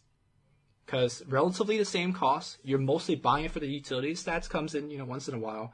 Hex gives you more mana, this you give you more HP. Is it just come down to hero by hero scenario? Like think of your Gyrocopter here, where he doesn't benefit from the Vanguard that much, nor does he benefit from the mana that much. Which one would you get? Think of another melee hero. Would you get the Vanguard because the Abyssal Blade because the Vanguard component? Well, I mean, right now Gyro's going to buy neither, right? Gyro might have bought Abyssal before, but he would never buy Hex or Abyssal now. I think I would say that Hex was outright the better late game disable item before this patch, and now they're like 50-50 because the Hex is the advantage of you can use it from long range. For me, it's not even about the stats. It's just like you can hex someone from long range. That's what's better about it. And for Abyssal, what's better about it is you can use it on the BKB hero, whereas the Hex, you have to catch them before they're BKB. So it's a toss-up between those two things, depending on which one you find more appealing. I think that's perfect, right? Like, that's what you want from a game where a player goes down to it and be like, I want to make a very important item decision. And I think now Abyssal is getting to a point where it's comparable. It's better than Hex on a certain aspect, right? Going through BKB. And it's worse than Hex, like for the instacast, like you said. So I don't know. I feel like it's a worse item, in my opinion, but it makes the game better because it's interesting. Yeah. Okay. I mean, that's fair. I understand where you're coming from. And I think we'll have to see how it works out. If people are buying Abyssal Blades and what's actually happening is enemies getting away because they just didn't have enough damage. Sure. I'll obviously agree with you if that's what starts to happen. I would think a hero like Bristleback wants this perfectly, right? Like you want the Vanguard. Absolutely. You want to be in their face and you're bashing people, so it's like this is actually they buffed Crimson Guard, I think, because of that. Because if they didn't buff Crimson Guard, this would be the new Bristleback build. Right. All right. So Aether Lens, it looks like a nerf. But you got to keep in mind that in Heroes, or when you get more spell amplification, so they kind of have to lower this on Aether Lens. I also think that people would buy Aether Lens. I would buy Aether Lens if it had 0 spell amplification. Yeah, I would too. No joke there. I would too. The range is... So it's like, okay, whatever, small nerf, who cares? Not really going to change the game. Alright, so Armlet getting an extra 5 armor on its active. Armlet, secretly the best single item in the entire game for cost to the stats. And now it gets even better. You know what? The thing that Icefrog likes to do, and I'm so convinced this is one of those things, is toward the end of a patch, you see certain heroes that haven't been popular in the patch coming out, and then into the new patch, he'll buff something to like push them. So, sorry, there's someone banging on my roof. Anyway, there's so Lifestealer, like with Armlets has come out toward the end of the last patch. Alchemist as well. Alchemist, the new build has been Armlet into Radiance. Oh yeah. And I've even seen mainstream Sven's. heroes. I've even seen Sven's getting armlets, you know? Yeah, Miracle's doing it the major even. So these, I mean, Sven I don't think needs to be pushed more into meta. He's been very popular, but Lifestealer and Alchemist, Armlets has been like already a brilliant item. I don't think they're buffing this item because they think it's not good enough. I think they're buffing it to say, hey, pick Lifestealer and Alchemist a bit more. That's my view of it, and maybe even like Wraith King. Like it's to push certain heroes. It's not for the item. I could make the same argument that we might see like previously unthought of heroes now building Armlet as well. Like maybe the extra 5 armor pushes into a territory might be good enough for, let's say, Shadow Fiend. I'm just throwing an example out there to buy that item. But the classic. Do you remember that Korean guy who was streaming Sniper Armlet? Sniper Armlet, man, seems good. There was a thing. There was like all over Reddit at some point. It's like I don't know, a year ago. And he was just so good at using his armlet jukes that like he would just point. Like, people were like Korean overlords. Oh my god, I didn't even remember who it was. But all right, let's move on to Blade Mail, which I think is like the strongest buff in this patch and for items. No longer ignore spell immune enemies. So previously the answer to a Blade Mail is BKB. Now, I don't know what the answer is. I guess you just have to kite him. Yeah, and it's the biggest buff to heroes like Legion and Axe, obviously. I think they're the ones that benefit the most from Blade Mail anyway, but they're also the ones that, like, they actually want to go on the BKB person. You know, like, it's a good idea to call or duel, because it's a way that you have to disable the BKB person, but you naturally buy this Blade Mail, and it's always been this awkward thing that now you're being punished because your build-up is, like, somehow paradoxical. You know, you're supposed to go on the BKB person, but you're also supposed to buy Blade Mail. So these changes are really good for those two heroes, I think. I think more than that, I feel like this becomes a different sort of carry item. Can you imagine a team that has a carry that's, let's say, 1 or 2 items ahead of the enemy carries? And instead of, let's say, finishing a big damage item, you just go Blade Mail. And you just run at the enemy carry. Like, I just don't think they deal with it, BKB or not. Yeah, it's cool. I mean, for me, the reason I really like this buff, I've thought about this a lot, especially in the context of Legion. One of the big problems with Blade Mail on core heroes is that it's like this cheap item that people struggle to justify having in their final 6 items kind of thing. Mm-hmm. So you buy it, but then you're going to have to sell it, and that's inefficient because you're going to replace it. And I think with these changes, even though this is like some cheap 2k item, there's an argument to be made for just always having a Blade Mail in your inventory on certain heroes, even right at the end of the game when you have like infinite gold. It's right. That's kind of cool, because you don't feel... Like, on Legion, we saw some pros, I think Arteezy when he was playing Legion would, like, skip the Blade Mail often, just go straight for Drum, and then go into BKB, Black did the same thing. And I think that's the reason, because they don't want to be inefficient with, like, buying this Blade Mail, which, once they buy BKB and the game goes late, suddenly you just have to replace the item. But I think we're making the same argument. I see Blade Mail as, like, your 5th late-game item. Now. Or maybe we're not saying the same thing. Like... Well, it's a similar thing. Like what I am saying is like it's justified to have this late game, whereas before that was like exactly where you'd sell it. I guess so. I guess what we're saying is like you're saying you could still have this towards the late game and it'll be effective. I'm saying you buy it late game and have it be effective. Maybe. So we're arguing for the same purpose that it is effective late. It is effective late game. So yeah. We could disagree on when you buy it, I guess. But yeah, it's a strong late game item, and just thinking of it in my personal like perspective, like me playing a support hero, like I just don't have an answer for this. Like previously, I had no answer to it, anyways. But you don't see that many Blade Mail running around, right? Like you rarely see Blade Mail. Now I'm just gonna see like Spectre haunting at me and blade melting my face, and I'm like, okay, well, I guess I die now. So I mean, it's still right. The thing with blade mail's always been that when someone blade mails, you just try and ignore them, right? Right. And that's why it's best on heroes like Legion or Axe that force you to attack them, that force you to do something to them. Or against heroes that have like big AoE damage where you can't help but be dealing damage to the hero. I think in terms of like the regular right clicks, and that's the change here, that right clicks are going to return things always, right? If someone blade mails in your face, you're just not going to attack them. That's right. So, yeah. Either way, I think almost everyone who's talked about the patches agree that this is like a very, very major buff to this item. All right, Bloodstone getting a buff, that's great. Butterfly getting a change. Cooldown reduced from Crimson Guard. All right, that's a slight buff. Stop me if you want, but I don't think we need to really talk about any of these. No, that's fine. Particular items. Diffusal Blade getting a change. Purge cooldown increase from 0 to 2. All right, that's good. Dragonlance now requires bells. Oh, you want to talk about this? The Diffusal Blade thing I want to point out because I saw a tweet from Slasher, which I think is significant because Slasher's way Wind Ranger. He was the one who actually invented the axe thing that everyone does now. No one invented was a very strong word, but okay. Not invented, right? But he's the guy who made it popular. Like it was. Are you gonna bring up Weaver Diffusal Blade? That's like one of his big builds. No. Wind Ranger again, because today he tweeted. He was like, "Is Diffusal Blade good on Wind Ranger now?" Because what they've done with the mana burn there, they've made it better for non-illusion heroes and worse for illusion heroes. Sure. But Wind Ranger is not an illusion hero, so people tried it out in the past. They were like, Diffusal Blade, you have max attack speed, you burn all their mana really quickly, and you purge them so they can run. Yeah, so I think it's something to consider because the guy who understands the hero Wind Ranger already was saying like, hey, we should consider this item for Wind Ranger now. Fair enough. I've never even considered it like that, but it seems good. It makes me want to try it. Yeah. I think it could be really... I can imagine a Wind Ranger shackling someone to a tree and burning like their whole mana pool in Focus Fire before they understand. Why are you putting so much skill in that? Can you just say Wind Ranger just purge them and Focus Fire? That's just as good against certain hero. You could do that, but then they're able to do something, right? No, they just die. Like 40 damage, burn. So yeah. I think it's interesting. It's a very nice change. I like that they like make it less polarized in terms of like this is an item that's meant for illusion based heroes. It's actually now more of a mainstream. Just you use it for purge and for mana, but not really for it's not like an item that lives in the closets of the illusion based heroes. All right.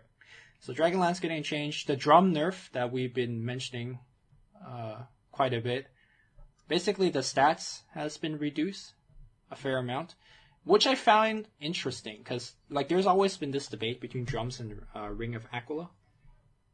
And it seemed like most of the pros have been favoring Aquila, and I'm surprised to see Aquila buffed and drums. I mean, they've been buying both recently. To be honest, it's like you see like at ESL Manila, Wings won the tournaments, and their Batrider was rushing a drum every game. Like first item drum, no blink. Like you'd go drum into travels and then blink, and we saw Tide Hunters going drum. So drum was kind of it's almost the SNY effect. Do you remember the patch where like everyone bought SNY because the stats gain was just so good? Right. And drum got to a similar point. So did Ring of Aquila. But I would say they've both got to a point where like their stats were too good. So I like drum being nerfed. At the same time, the thing that's really like firstly, all of the buffs to drum in the prior patches before this, there were like 3 or 4 buffs, and they were all to the actual endurance, the aura, and the activatable, and they haven't changed that. So that's still really good, and you'll want one of these on your team at least. You might not want multiple anymore. The curious thing I wanted to point out though is that the stat gain they've nerfed is everything but the intelligence. But they've taken the Rome of the Magi out, which just seems weird to me. Like, where does the intelligence come from? Magic. It's like, I don't know. I think that might be an oversight, actually. It should not be the thing. I do want to say I agree with the direction that this item's going. I feel like when you buy drums, you should be making the decision. You should be making the decision, okay, we want some burst, movement speed, and attack speed effect on our team. You shouldn't buy drums just because it has good stats and the effect, right? Like the same argument that we have with the Abyssal Blade. Are you buying it for the effect or are you buying it for the stats? And for the long time, drums has been both. And I feel like removing the very, very good stats part of it allows again, to me, the game makes it more interesting. Because now people are more or less buying this for its effect, right? If you're buying. Yeah, I agree. I exactly agree. I think it's like a bad thing for the game for people to figure out such and such item is just so statistically efficient that you should just buy it all the time on every hero. Like, this item decision should be more like nuanced than that. Yeah. Although on that end, I feel like maybe if you're rebuying drum charges, it should be cheaper.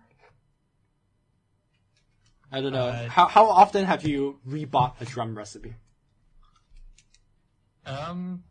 I have never basically done that. In fact, there's something that like every now and then I'm like, oh, you can still do that. That's pretty cool because it only gives you charges, doesn't give you anything else. And all right, so in the recent meta, you've had like 4 heroes on your team buying a drum. So like, why do you really need to have more charges, right? I'm gonna play an interesting game with you, right? So I'm gonna start with 0. If it costs 0, would you rebuy drum charges? Yes. If it costs 100, would you rebuy? Yes. 200? Yes. 300? Yes. 400? Maybe not. This is not where it gets iffy, I think. Yeah, so it's like 300 to 400 is where you feel like meh. Yeah, I think so. So I like to see Ice Frog. I like to see Ice Frog like reducing it, like start approaching it from the other end. Like maybe next patch make it 600, where you could The rebuy really it. interesting thing here for me is that because of the changes to drum in this patch, it's going to be more common for teams to only have 1 drum than before. And it becomes more of a necessity, right, to rebuy it if you want. Yeah.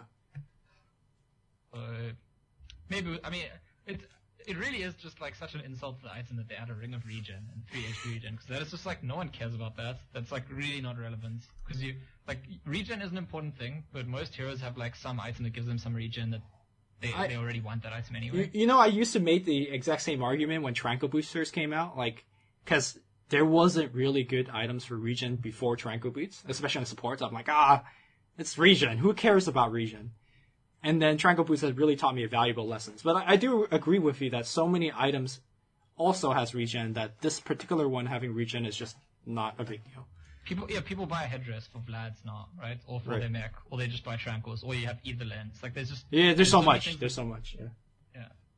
So this is like it really is an up yours to drum. Like they replace valuable stats with like something that's really not that consequential. The only hero that I think benefits is actually, ironically, the offlaner who's rushing a drum, which Wings is bad, right? Wings offlaner was doing it like every game, and he's All right.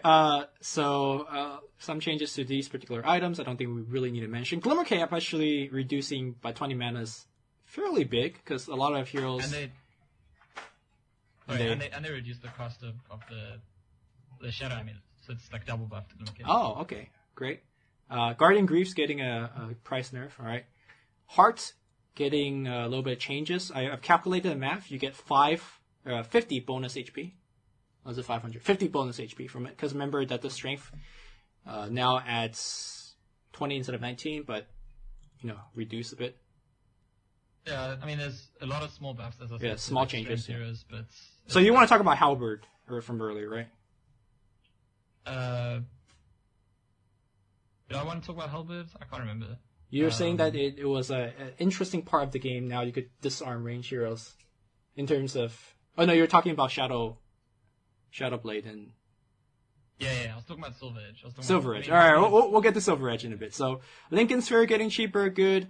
I think Lotus Orb, by the way, this is a big buff, in my opinion.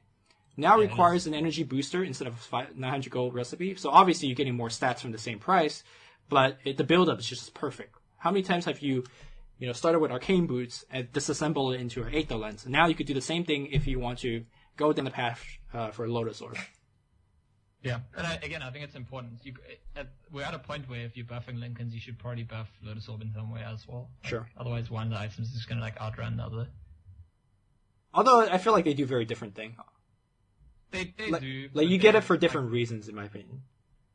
Well, sometimes you do. That's the thing. I feel like one of the primary reasons you'd get either of these is for like dealing with specific big single target things. And obviously, Lincolns you can't like after the fact Lincoln someone is hexed and unhex them. You can do that with the Lotus Orb, but I think it's more often than you'd expect that there's a decision where someone's like, should I get one of these 2 items? Supports don't really consider the decision because they're going Lotus Orb always. But I'm talking about like your offlane Darkseer, who wants to like either Lotus Orb an ally or Linken's an ally. I think that's a fairly common decision actually. I think support should go Linken's more. It's actually quite good, but that's just me. All right. I just hope, like, Linken's been buffed a few times. I just hope we never get to a stage where Linken's becomes that new SNYL drum and every hero buys Linken's every game. For the I good don't stats. like how Dota looks. Yeah. Like, I think Dota will be in a terrible place if everyone's buying Linken's. Fair enough. That's where when Zeus gets really good. A single arc lightning just breaks all the Linken's. Alright, moving down the line, Observer, a couple of changes here and there. Nothing too big, apart from the experience and gold thing that we talked about earlier. Now when you eat a Observer Ward, you get quite a bit of gold. It makes it such that it pays for the Sentry itself, which is pretty cool, but you don't get the experience. Or as much experience as before. I prefer the experience. I prefer experience. I mean, we're support players here, right? Yeah. So... It's a big deal. Like, when you're a support player, you find that you get your level 2 early on. That's, like, really significant in what you're trying to do. So I think it's a bit of a nerf in that respect. Well, no, I disagree. Before this, if let's say, you deward the enemy offlane ward, you will always give it to support, because the experience, I think, is more valuable than it. But now, in the same scenario, I think you give it to the carry. Like, you let the carry kill the ward, because the 100 gold pushes them much further than it pushes you. Sure, I agree with that. I just think that particular fact is a nerf to support. Yeah, nerf to support. Which is fine, because all the other changes, like wards and career and stuff, are buffed to support, so probably fine. Alright. Octarine getting a couple of changes. What's your read on one this? One thing I want to say about wards, yeah, sure. before we move on. I actually think it might be more significant than it looks to change the duration of wards from 7 to 6 minutes. Because what happens if you consider people placing their wards before the horn at like minus 30 seconds, then the first ward is going to run out at like 5:30. And this is actually, I mean, professional teams are quite good at doing this, like overlapping wards. Your wards are going to run out, so you get ready to place new wards. But I think teams will get more punished than they have in the past for not doing that well. Because if you consider, it's like sort of early in the first night that your first set of wards are going to go down. And if you haven't gotten ready for new wards, that's like perfect time to be punished by ganks. Yeah, I liked how the old ward, it was going away at the middle of especially the old night. Remember, Dota night started at 6 minutes instead of 4. So the old ward only lasted 6 minutes as well. So it's like when your wards disappear to also nightfall, and it's like more ganks are coming. It's still similar effect there. Yeah. Anything do you want to mention with Octarine and Pipe and all that stuff? Again, it's similar to the theme we were talking about earlier. Like Octarine, they're nerfing the stats because they want you to buy Octarine because of the unique thing that Octarine does. Yeah. That's cool. The pipe thing is weird to me just because I took a while to understand what it means. I think what it means, I've sort of worked it out, is you could buy like multiple pipes and there isn't like you could use one and the next and the next. I don't think I've ever seen a team buy more than one pipe, but it's interesting. Or if you have a refresher on your pipe holder. Yeah, okay. So that's, if that, in that situation where that happens, that could actually be really effective, like an extra thing to get value out of with your refresher orb. Although, I'm not sure if refresher orb does work with it. I want to say yes, because they made a line on Tinker that you cannot refresh pipe with Insight. Yeah, that's true, but there's a few things Tinker can't refresh, which refresher orb can, right? Right, like Midas and whatnot. Alright, Point Booster stats getting nerfed, yes. I mean, it's a nerf and a buff, right? I guess so. One less of the other, so yeah. It actually makes sense to me that it gives the same of each, because this is meant to be the neutral one. Yeah, if you actually wanted to tank up, you should get a vitality boost. Because when you were buying like in one of these booster items, you will always start with a point booster.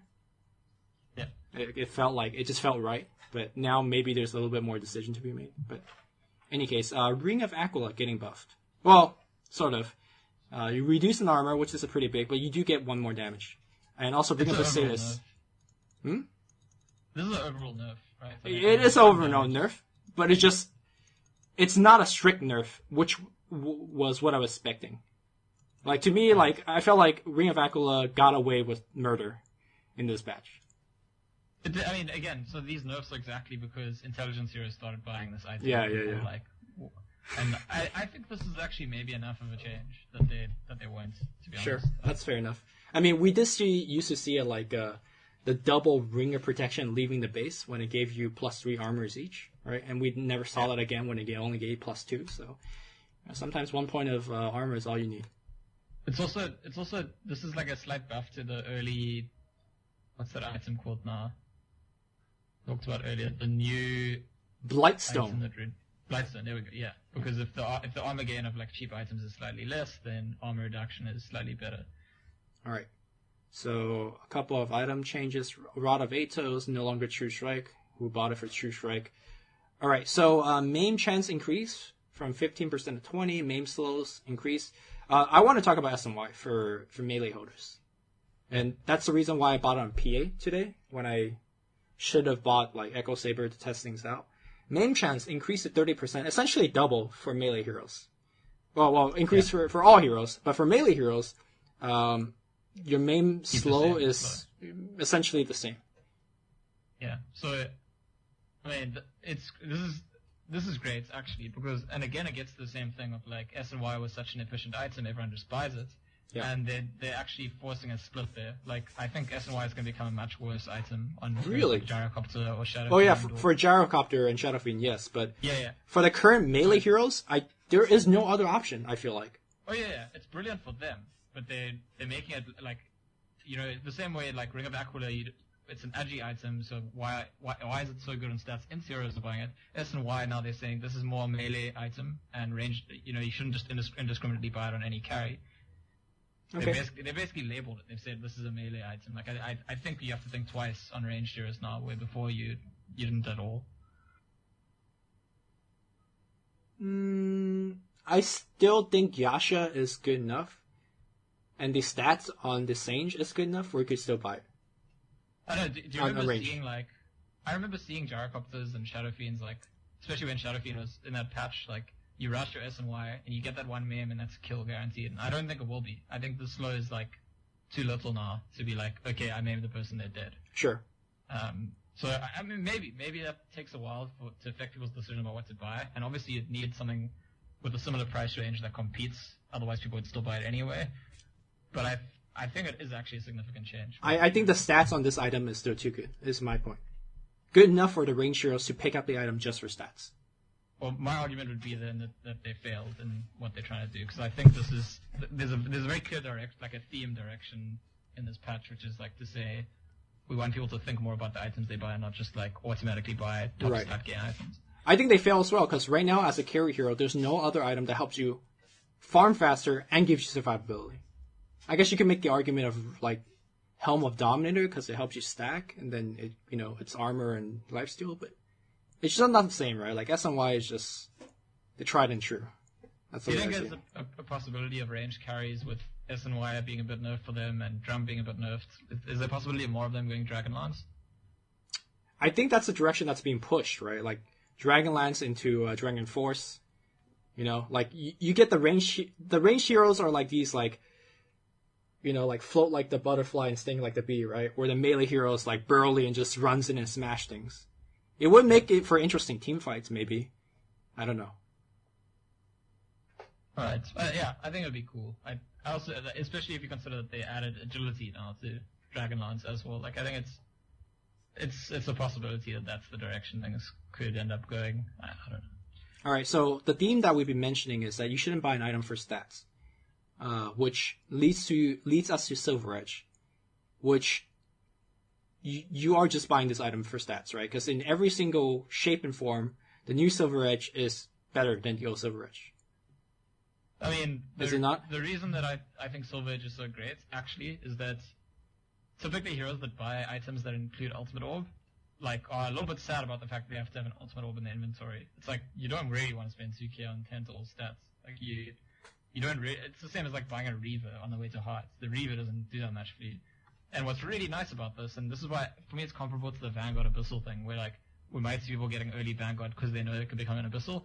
I think we'll see more early Shadowblades, because then think about your Slark that wants to go Shadowblade Scardy, but you don't have to have that awkward phase where you've just got a random and ultimate orb in your inventory, because for a while you can just have a Silver Edge, and if you want, you disassemble it and build into that Scardy. So I would not be surprised at all if Shadowblade becomes a lot more popular, because it gives you a way to, like, have that skip that awkward phase on your way to like the bigger ultimate orb based item. I would make the argument that Sanj is such a good stat item that most heroes would prefer a Sanj over. Is that the same argument you're making, right? I'm not sure. What do you mean? I think most heroes would prefer Sanj over Ultimate Orb. No. But this is my point is not about like the Sanj and the Ultimate Orb. My point is about it's a buff to the progression towards items that contain Ultimate Orb, because if you already have the Shadow Blade, okay, this is disassemblable, right? Yeah. So oh no, it has a recipe, and this is okay. Yeah, sorry, continue. Yeah. So if you already have your Shadow Blade and you're planning to build something like a Skadi or Lincoln's or Hex or whatever, you don't have to deal with the awkward phase of like during the build up. I see what you're saying. Significant Ultimate Orb. Okay. Which I think it's really cool. It's nice that Ultimate Orbs can do that. Can be part of like Ultimate Orb has always been an item for me that's I've wanted it to be able to be, like all of the items that contain Energy Booster, for example, like Ether Lens, are much better because Arcane Boots exist. Yes. And I think the items that contain Ultimate Orb will all be better because this exists.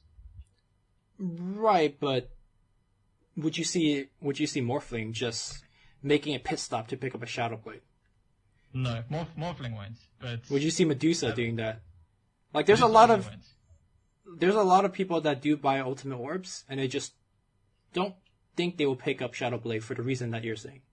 I think the reason you're buying Silver Edge is you need Silver Edge for the break or the damage reduction effect. Yeah, look, I mean, that's obvious. Like, obviously, you'll still buy it for break and damage reduction. Right. That's like what's added to the item now is like there are some heroes who might buy a Shadow Blade or something else early on, right? And they're planning to build towards something like a Skadi or Lincoln's or Hex. Yeah, no, I see what you're saying. It just for those heroes, they're always going to start Shadow Blade now. Like I think Slark has been quite split on Shadow Blade and Blink, for example, and I think it's going to move much more towards Shadow Blade now. I see it. I see your point. The old Silver Edge also maimed, right? Yes, I think so. I'm gonna make the preposterous argument that will be missed. I mean, I think the maim effect is actually quite good, but I don't know. I mean, honestly, Silver Edge has been an item that's been like really not very common. It's been bought almost exclusively just for when you really need to break a certain Bristleback, PA, Enchantress. Yeah, and I just think this provides like an efficient build-up that involves early Shadow Blade into something like Skadi or whatever, which I feel like more common. I feel like for this item, it's so pushed on the stats that people will buy just for the stats. It's just like a bigger Shadow Blade. That's how I see this item as. And then the break effect is just like the nice added benefits. So I mean, the point is we're making multiple different arguments in favor of the items. Yeah, the item's good. I would say we'll see. The item for 6.86 that it reminds me of is Veil, because Veil is like the stats of the item. In 6.85, Veil is bought only in like 3% of all professional games, and in 6.86 it was like 25%. And then Silver Edge could have a similar kind of jump. Maybe not all the way to 25, but it'll go to like maybe 10. I like we'll see it quite commonly in games, whereas before it was like the exceptional game someone has a Silver Edge. Yeah, I do have to apologize. I do like to answer your argument by bringing up like different but slightly related arguments, so it makes me seem like on topic, but it's sort of not. All right, Smoke of the Seat, Soul Booster, Talisman, TP cost reduced from 75 to 50. That's great for supports. You do mention Veil. Veil has been changed to...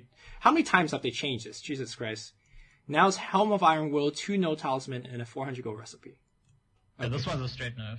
This is like... And again, it's the same theme as what we said about Drum and Aquila and Instant Wire.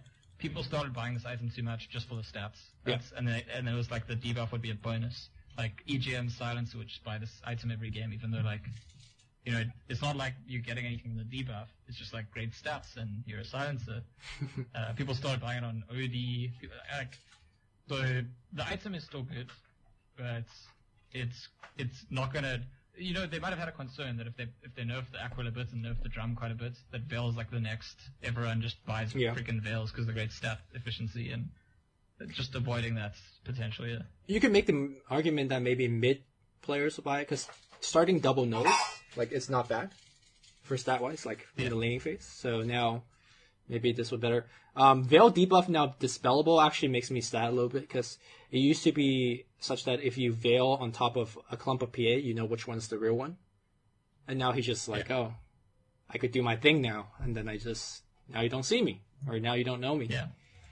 I mean, in my mind, that's something that was like unreasonably good about the item, which it didn't need to be a good item. It was like good in like a, almost like we'll talk about tomorrow, but almost like DP's Spirit Siphon going through BKB. Like, why was that ever a thing? Kind of thing. So I don't mind them taking this away, even though I liked that it did that. I was kind of aware of the fact that it was a bit unfair that it did that. Oh, I'm an anti-PL person, so I don't think it's unfair. Well, they nerfed the Fusel Blade for PL, so... Yeah, fair enough. Alright, that will conclude our item and mechanic discussion. I don't know, it probably, like we were at the 2-hour mark maybe, probably over the 2-hour mark. But any final thoughts about what we've seen? Like, we talked a lot about the overarching themes and how Dota 2 has been going direction as a game, but anything particularly you want to touch on? Well, a specific thing about that theme of our discussion, actually, because the funny thing about how Dota works is so many people playing so much and perfecting things is every time they try and push the game away from, like, there's just one way to play, there's just one way to build heroes, there's just one thing to do, they try so hard to make it like there's more diversity, and typically what happens in the next meta is that it just takes some time and then people actually find something else that is so like, what I'm concerned about is all these changes to all these stat items, so they're not just the default item. I'm concerned that some other item emerges we haven't thought about. And like, the new Silver Edge. Yeah, and there's still gonna be like a default item that everyone just buys. I hope that doesn't happen, but to me, historically, it seems like that's the common trend, that it's just about finding the next OP item that everyone buys rather than... I mean, would you make the argument if 6.87 was the last ever patch we ever get, right, for Dota 2? Think of, let's say, Brood War, a game that existed for like 10 years, but the builds in that game still gets rehashed and rethink and changed, and another build comes up to counter a pre-existing build. Do you think Dota, if the patches all stopped now, would have that kind of evolution, or is Silver Edge the end-all be-all, the SNY the end-all be-all of all carry items that everyone's going to buy? I don't know. We'll see. I mean, there's... Well, we won't see, because 6.87 won't be the final patch. Well, yeah, that's true. we won't see. We'll see, like, a bit of a snapshot. Like, what we do see in patches, like, something I really liked about the previous patch, 6.86, is that it was changing, even right until the end. It was a very long patch. It was around for ages, and up until the last tournament of the patch, the meta was changing. But something that wasn't really changing was the drum thing. So, in some sense, the item thing, when people identify that an item is just really good value for money, the SNY meta, the same thing happened. That was consistent throughout that entire patch. Yeah. So it is something I'd worried about, that if this patch went on forever, specifically, the meta might change, and that could change item prioritization based on heroes and stuff, but in terms of, like, what's the most efficient default item, sure. I hope we've gotten to a point where that's not a thing. That's what I'm hoping. I disagree, because Silver Edge, Armlet, and SNY still all exist, and they are the mean stat items. So, yeah, I mean, until those get fixed. Yeah. I don't know I'm not saying we are. I'm just... Yeah. It would be nice for Dota if there was a diversity in item selection every game. On that note, I will add Windlace to that selection of items as well, because that item is broken too. But yeah, for the sense. All right. In any case, the lovely guest I have today, his name is Scantzor. Where can people find you? On Twitter, it's actually @Scantzor, exactly like that, SCANTZOR. And I don't know if you could hear this, like, drilling. We could all hear it. They can find you next to the the drilling as well, I guess. Yeah, you can find me wherever there's a drill or something. All right. I hope you had a great time. I had an excellent time talking the patch changes with you. Tomorrow, tomorrow for me, but for the YouTube viewers, soon after there will be the patch log analysis with heroes. I don't know if I'll be doing it with Scantzor or somebody else, but until then, I hope you guys enjoyed this particular one, and we'll be doing one very shortly. Thank you, and I'll see you guys next time.